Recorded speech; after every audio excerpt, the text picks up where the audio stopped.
So Drake's watering party had arrived at this point, out of breath, in fear of their lives, and they were scrambling onto this rock. Richard Minivy was very brave. He gathered his men. He was the last one to get onto the rock, and he reportedly fired at the Spanish. And a horseman responded and shot him through the head. And Minivy died at the beginning of this rock, just where the causeway enters the island. Drake's men were rescued, and later in the afternoon Drake came ashore to bury Minivy's remains. Remains means that the Spaniards had cut off his head, taken out his heart, placed those two parts of his body on a spear, and returned to Coquimbo with Minivy as a trophy.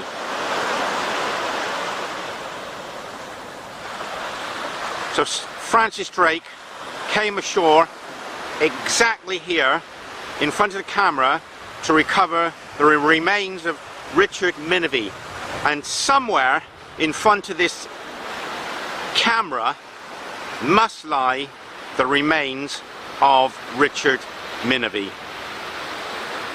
We are within talking distance of where Sir Francis Drake was standing when he came ashore to bury Richard and depart through this 1.5 mile long deep water capacious haven of Herradura in December 1580. This is another view showing the escape of Drake's men. So out in the middle of the picture, the Golden Hind was at anchor in 6 fathoms of water, 36 feet, and the boat was launched, and you can imagine that Drake's men was rescued right at the end of this rock, so that they were out of shot from the Spanish arquebuses and the bows and arrows of the native people, the Indians. And you can just see here Richard Minivy firing against the Spanish, and where he was killed at the beginning of this island.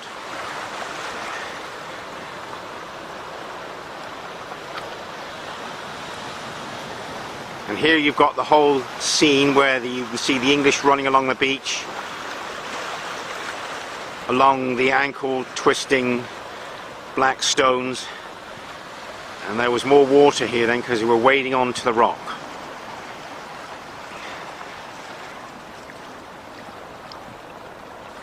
This is truly telling history from a pinpoint location. We're on the coast of Chile, a long way from England. Drake was feeling vulnerable. He was looking for water along this semi-desert coastline, and he loses one of his precious members of his crew. He'd already lost 2 ships. One went home, one sunk in the South Pacific Ocean, which he didn't know at the time. So he was really in a vulnerable position with 1 ship, and he couldn't afford to lose men. This is telling the story close up, meter by meter. Here you can see the rocky causeway that the watering party would have ran across to get onto this rock. And right here is where Minivy died. I might be able to get onto this island rock, this islet, this isleta, without getting my feet wet.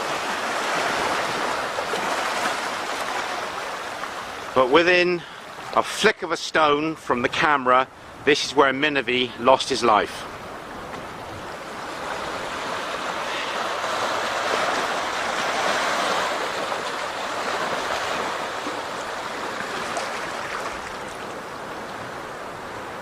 And where that blue roofed lifeguard tower is, that's the watering source.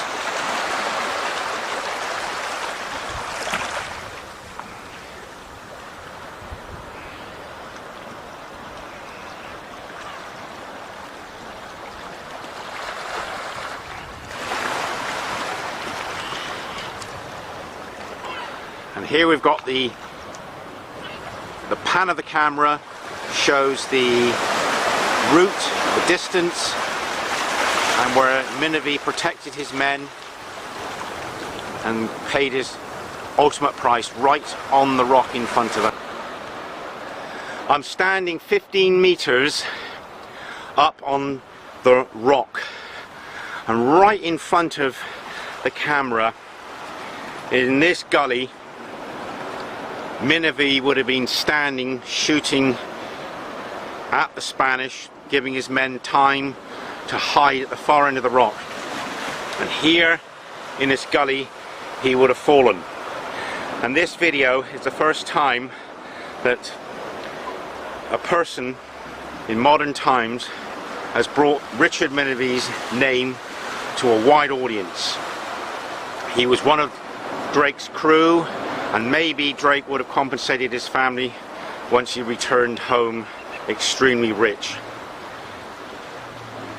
And Drake would have landed exactly here to bury Richard within the panning range of this camera. And if we go back along the beach once again and focus on that blue roofed lifeguard hut, because that's where the stream was, and if we pan out, zoom out, you can see where Richard Minivy died. The stream is at the top left of the picture, and Richard fell right here.